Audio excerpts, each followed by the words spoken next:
سلامونه نیکې هیلې احترامات ملګرو لکه څنګه چې تاسو ته پته ده چې روان 9 جنوري باندې به په سویزرلینډ ډیویس ښار کې د نړۍ چې څومره هیوادونه دي هغې مشران یعنې لیډرشپ به راځي هلته به ناسته کوي او هغې کې به د پاکستان وزیر اعظم شهباز شریف هم دوی سره ناسته کوي نو هغې سره په ډیویس ښار کې هلته چېرته دوی ناسته کوي هلته هم د پښتون ژغورنې غورځنګ اروپا لاړخه یو احتجاجي لاریون دا احتجاجي لاریون په پښتونخوا وطن کې چې کوم بدامني ده د پاکستاني پوځ لاړخه چې کوم اپریشنونه کېږي د تیرا اپریشن ورسره چې څومره په پښتونخوا وطن کې ډالري اپریشنونه کېږي زموږ وسایل لوټ کېږي ورسره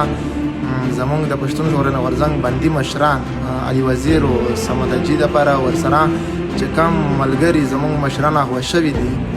خانی پشتین ورسره نورالله ترین او دوی سره ملګري عدنان وزیر خوبیب وزیر او نور ملګري